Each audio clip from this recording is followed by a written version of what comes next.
Olá pessoal, Luan Cássio aqui. Eu vou apresentar para vocês o seminário sobre genética dos distúrbios de herança multifatorial ou complexa. Bem, começando com a definição. Herança multifatorial ou complexa refere-se a desordens e traços genéticos que ocorrem e são determinadas pela interação entre fatores ambientais e múltiplos genes. Ou seja, a condição ela não vai acontecer a não ser que existam os fatores ambientais e os fatores genéticos interagindo para formar aquele fenótipo. Na herança multifatorial, a gente pode fazer uma analogia com uma receita de bolo. Numa receita de bolo, se você mudar sutilmente alguns ingredientes, pode ser que o resultado final não sofra alterações.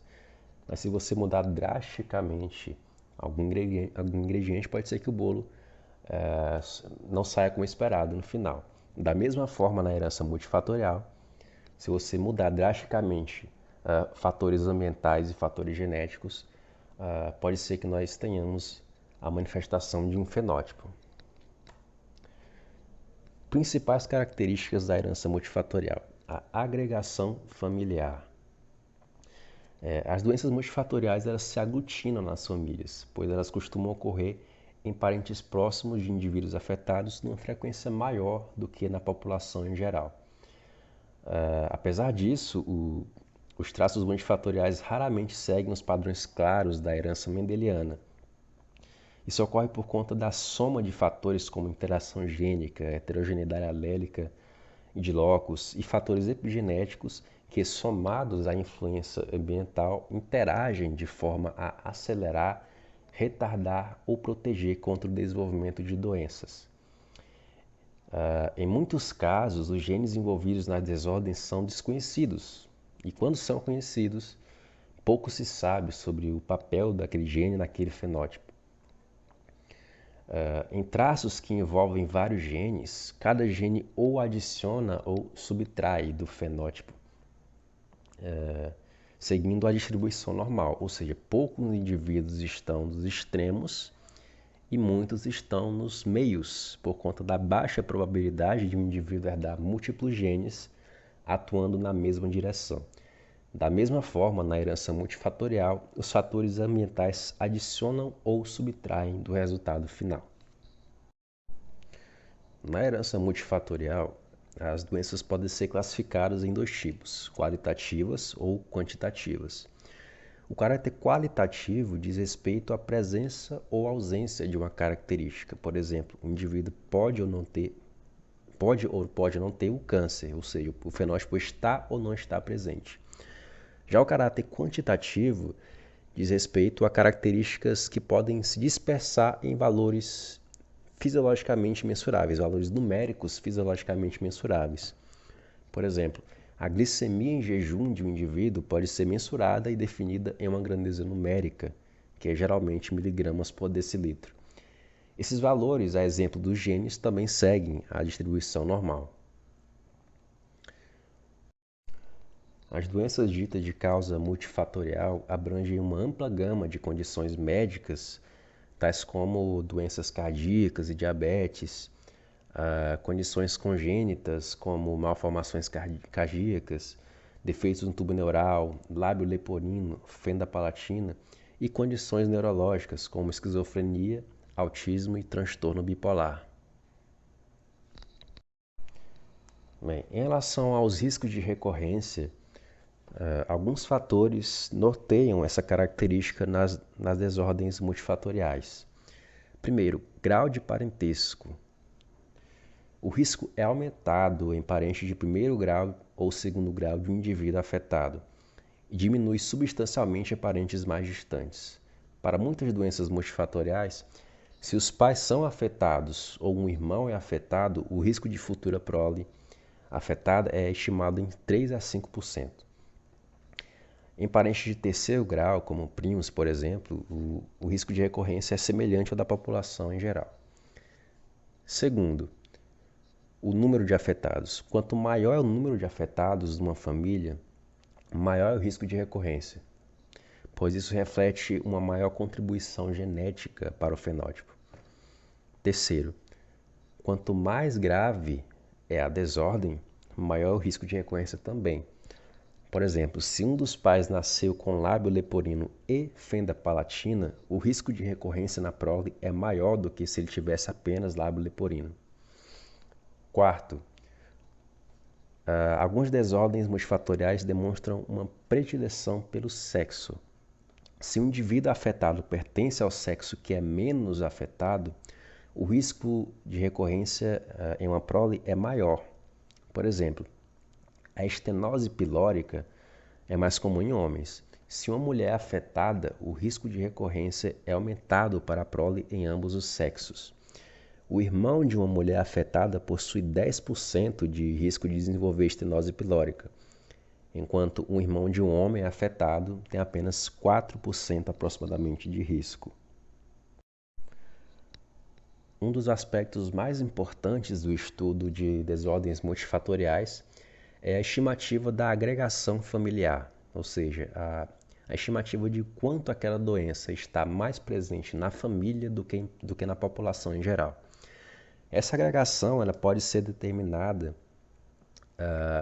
pela razão entre o risco de recorrência na família e a prevalência na população. Esses dois fatores eles são divididos e quanto maior for o quociente, que é simbolizado pela letra grega lambda, maior é a chance de aquela doença estar agregada na família. Por exemplo aqui, quando lambda, o valor de lambda é igual a 1, o risco de o indivíduo desenvolver a doença é igual ao da população em geral. Mas quando lambda é superior a 1, nós temos um risco que é superior ao da população em geral. Uma outra forma de se mensurar a agregação familiar de uma doença é por meio da comparação entre familiares de um portador da enfermidade e familiares de uma pessoa que não possui a enfermidade, tomando por parâmetro a história familiar em relação a essa enfermidade. Os membros das duas famílias são pareados de acordo com a idade, etnia e ocupação, de forma a garantir a máxima semelhança de condições. Assim, as frequências da doença em cada grupo são comparadas de forma a se detectar se parentes de indivíduos afetados têm ou não mais chance de desenvolver a doença.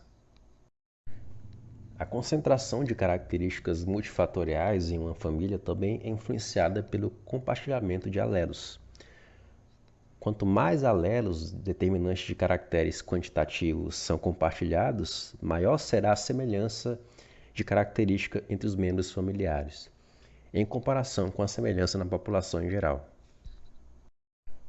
Um outro conceito bastante útil para se medir o efeito da variação gênica em caracteres quantitativos é a correlação familiar. Essa correlação é definida como a variação de um traço quantitativo de um indivíduo em relação aos seus genitores. Quando, por exemplo, observa-se que quanto maior for o colesterol da mãe, maior é o colesterol do filho, dizemos que há uma correlação positiva. Mas quando o inverso acontece e o colesterol do filho diminui à medida que o da mãe aumenta, dizemos que há uma correlação negativa. Um segundo conceito importante é o da herdabilidade, que é um coeficiente definido pela razão entre a variância genotípica e a variância fenotípica. Ele serve para mensurar o nível de correspondência entre o genótipo e o fenótipo. O quociente zero significa que o genótipo em nada contribui para a variação fenotípica em uma população, e 1 significa que o genótipo é totalmente responsável pela variação fenotípica. Esses conceitos que eu apresentei, eles são úteis para se distinguir a influência genética da influência ambiental em um determinado traço multifatorial. Um dos métodos para se realizar essa distinção utiliza o valor de lambda. Se os genes são os principais responsáveis por uma característica, naturalmente espera-se que os valores de lambda sejam maiores à medida que o grau de parentesco se torna mais próximo e menores à medida que o grau de parentesco se distancia, o que se explica pelo fato de que o compartilhamento de alelos de genes ele é maior quanto maior é o grau de parentesco. Eu até recoloquei aqui a fórmula de lambda para a gente analisar que se estamos aumentando o grau de parentesco, estamos aumentando o compartilhamento de alelos.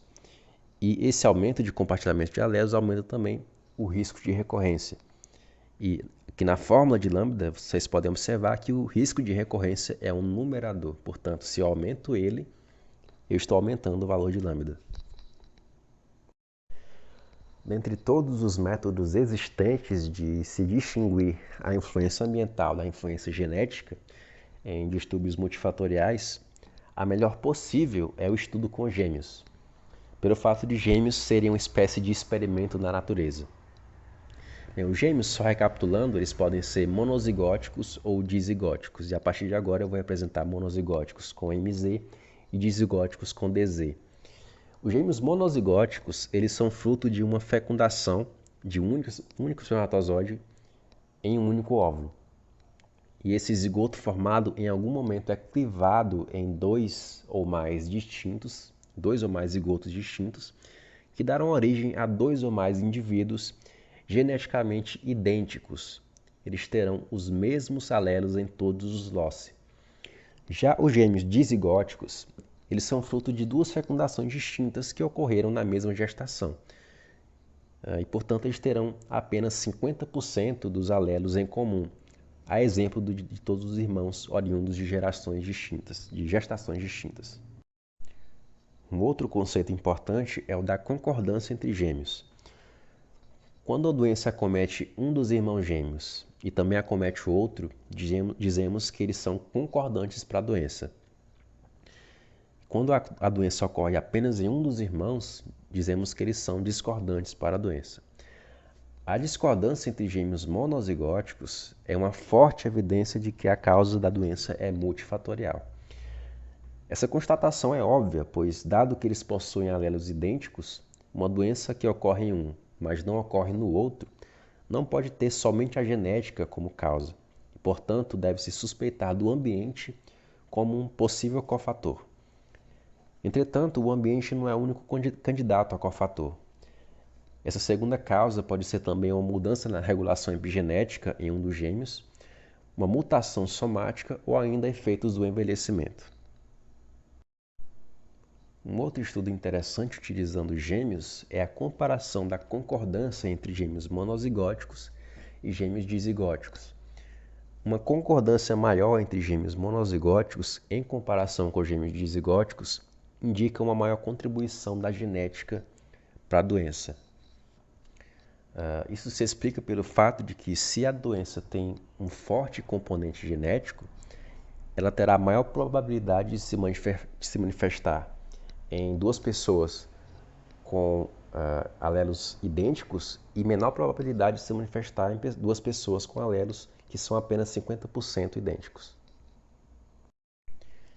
Embora seja um evento raro, a separação de gêmeos logo após o nascimento acontece e consiste em uma oportunidade de se observar o desenvolvimento de fenótipos em indivíduos total ou parcialmente idênticos geneticamente quando estão em ambientes distintos. Por exemplo, em um estudo sobre o IMC, foi constatado que a concordância entre gêmeos monozigóticos separados foi muito maior do que a observada entre gêmeos dizigóticos separados, o que sugere que o peso corporal humano tem uma forte influência genética. Apesar de ser a melhor forma possível de se distinguir a carga genética da influência ambiental em distúrbios multifatoriais, o estudo com gêmeos não deve ser considerado perfeitamente controlado e padronizado. Gêmeos monozigóticos, por exemplo, apesar de terem o genoma idêntico, podem apresentar diferenças em seu material genético por conta de eventos que ocorreram após a clivagem do zigoto. Essas mudanças vão desde mutação somática até mudanças na regulação epigenética.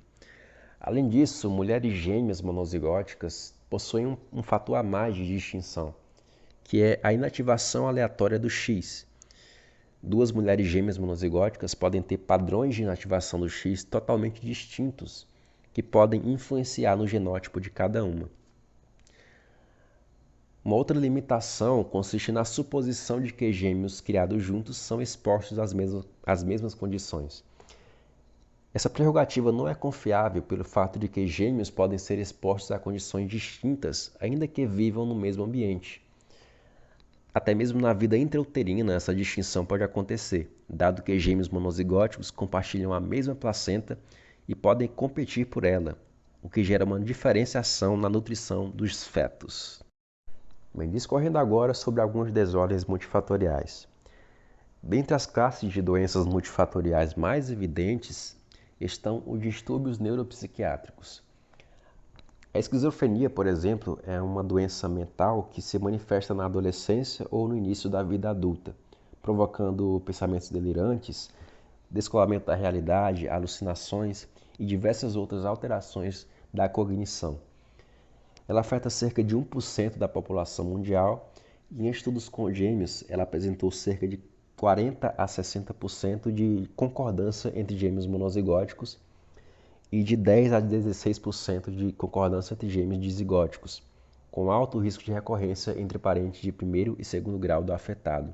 Isso mostra que a esquizofrenia tem um grande componente genético. Diversas microdeleções e microduplicações foram encontradas nos cromossomos de indivíduos afetados. Entretanto, a maior parte dos fatores genéticos que contribuem para a esquizofrenia são desconhecidos. O transtorno bipolar é outro distúrbio psiquiátrico que provoca emoções eufóricas, com autoestima elevada e impulsividade, alternadas com emoções depressivas, com sensação de inutilidade e ideação suicida. A exemplo da esquizofrenia, esse distúrbio atinge cerca de 1% da população mundial e os níveis de concordância entre gêmeos monozigóticos e dizigóticos também são os mesmos, assim como o risco de recorrência também é alto em parentes de afetados. Um fato curioso sobre a doença é a sua expressividade variável dentro das famílias. Alguns parentes apresentam a forma clássica da doença, com alternância de emoções, enquanto outros apresentam apenas uns espectros emotivos, que geralmente é o depressivo. A carga genética responsável pelo transtorno bipolar é ainda mais desconhecida que a da esquizofrenia, com apenas algumas deleções e duplicações identificadas. Um outro distúrbio multifatorial importante é a doença arterial coronariana, que na verdade é um grupo de doenças que, em geral, provocam a obstrução dos principais vasos que irrigam o coração. É mais frequente em homens acima dos 55 anos de idade, o que faz com que a ocorrência da doença em uma mulher jovem represente um risco aumentado para homens parentes em primeiro grau dessa mulher. O risco de recorrência em parentes próximos de uma mulher jovem afetada chega a ser 11 vezes maior do que na população em geral, quando esse mesmo risco é apenas 2,5 vezes maior para mulheres parentes de homens afetados. Isso acontece porque, como eu já havia falado, uma vez que a doença se manifesta em alguém do grupo menos frequentemente afetado, a carga genética da doença é mais acentuada, o que aumenta o risco de recorrência em parentes. Em algumas patologias, a herança mendeliana se confunde com a herança multifatorial ou complexa. Isto é, o fenótipo da doença com padrão de herança mendeliano pode ter sua manifestação fenotípica modificada pela ação de outros genes. Por exemplo, a fibrose cística é sabidamente um distúrbio mendeliano monogênico, ou seja, resulta de mutação em um único gene e possui padrão de recorrência bem definido. Entretanto, existem alguns genes que, por si só, não causam a fibrose cística, porém, quando mutados, podem influenciar na manifestação fenotípica da doença, o que caracteriza uma herança complexa. Mutações no gene CFRT, por exemplo, podem resultar na insuficiência pancreática em pacientes com fibrose cística. O gene MBL2 codifica a proteína lecitina de ligação à manose, que é uma proteína importante no combate a patógenos. Quando esse gene está mutado, pode haver uma piora no prognóstico do paciente com fibrose cística, por conta da dificuldade no combate a patógenos respiratórios. Um outro fator que aumenta a complexidade em distúrbios complexos é a herança digênica, que é quando um distúrbio é determinado por genes localizados em dois ou mais loci. Um exemplo de herança digênica é a retinite pigmentosa, uma doença ocular na qual ocorre a danificação da retina. Dois loci estão envolvidos na doença. Os dois contêm genes que codificam proteínas de membrana de fotorreceptores, que são células responsáveis pela captação da luz. Os indivíduos afetados são heterozigotos para os dois genes. Um indivíduo heterozigoto apenas para um dos genes não é afetado. Especula-se que as proteínas codificadas por esses dois genes têm ações sobrepostas, ou seja, têm ações semelhantes pelo fato de estarem localizadas na mesma região. Portanto, uma pode suprir a falta da outra, e a doença é provocada pelo efeito aditivo dos dois genes, que quando em heterozigose, provocam a falta das duas proteínas. Uma classe de distúrbios que tem clara interação gene-ambiente são as doenças de hipercoagulabilidade. São doenças que afetam os fatores da coagulação, tornando esses fatores mais ativos e predispondo o indivíduo a tromboses. Um desses distúrbios é a trombose venosa cerebral idiopática, que é caracterizada pela formação espontânea de trombos nos vasos cerebrais, provocando acidentes vasculares isquêmicos. Esse estado de hipercoagulabilidade é provocado por dois fatores genéticos e um ambiental. Os fatores genéticos envolvem mutações no gene do fator 5 da coagulação e no gene da protrombina, e o fator ambiental envolve o uso de contraceptivos orais. Falando em doenças de hipercoagulabilidade, eu apresento agora um caso clínico de uma doença multifatorial, o tromboembolismo venoso. Bem, essa doença é caracterizada pela ocorrência simultânea de trombose venosa e embolia pulmonar. É a terceira doença cardiovascular mais comum no mundo, depois do infarto do miocárdio e derrame. A incidência anual do tromboembolismo venoso é de 1 a 2 casos a cada 1.000 adultos. Consiste em uma doença multifatorial com influência genética e fatores ambientais. Os principais sintomas reportados são dispneia, dor torácica, tosse e dor unilateral nos membros. No estudo publicado em 2019 na revista Medical Studies, foi apresentado o caso de uma mulher de 36 anos com a doença. Os sintomas iniciais foram dor e distensão do lado direito do corpo, falta de ar e síncope. A condição anormal foi precedida por 9 horas seguidas de imobilidade por conta de uma viagem de carro. A mulher havia sido previamente diagnosticada com síndrome do ovário policístico e, por conta disso, estava realizando tratamento com contraceptivos orais. Aqui vemos um dos fatores de risco mais frequentes para doenças de coagulação.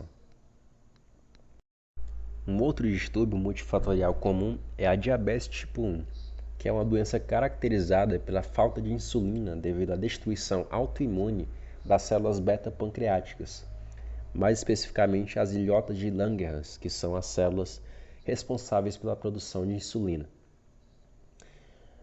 Em um estudo publicado em 2012 na revista Europeia de Genética Humana, foi reportado o caso único de uma família com quadrigêmeos monozigóticos concebidos naturalmente.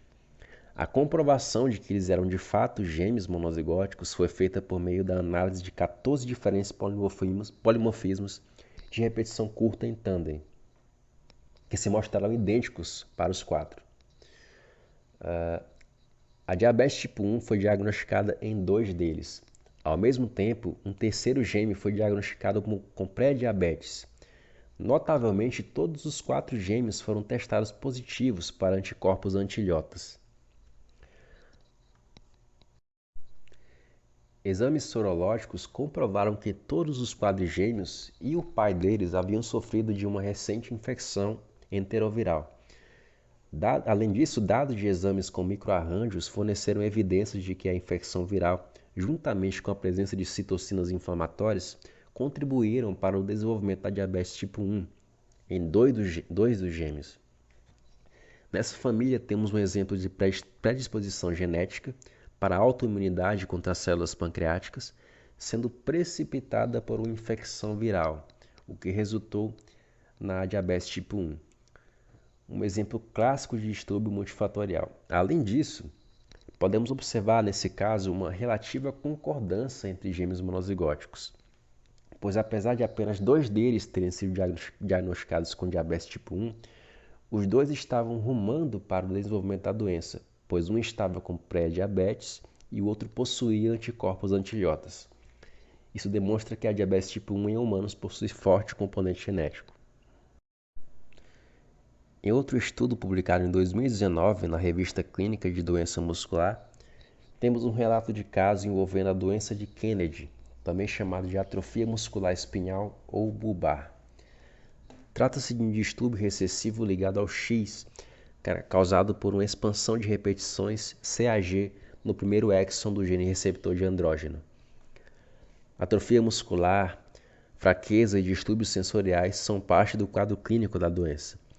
No estudo foi reportado uma expressão fenotípica anormal em 2 gêmeos monozigóticos, com grande diferença de idade no início dos sintomas. A doença teve início aos 31 anos de idade para um dos irmãos, enquanto o outro teve os primeiros sintomas apenas aos 56 anos de idade. Análises genéticas mostraram uma diferença em relação à mutação nos gêmeos. Um deles possui 46 repetições CAG, enquanto o outro possui apenas 44. Entretanto, os pesquisadores consideraram que essa mínima diferença não foi responsável pela expressiva diferença de expressão fenotípica. No estudo, especulou-se sobre a influência de fatores ambientais, como dieta, tabagismo e infecções. Entretanto, nesse caso, os pesquisadores consideraram que fatores epigenéticos desempenharam um maior papel na diferença de expressão fenotípica entre os gêmeos. Especulou-se que diferenças na metilação do DNA e modificação de histonas podem ser as causas dessa distinção. Nesse caso, temos um exemplo de distúrbio mendeliano sendo modificado por fatores epigenéticos ou possivelmente ambientais, caracterizando uma herança complexa.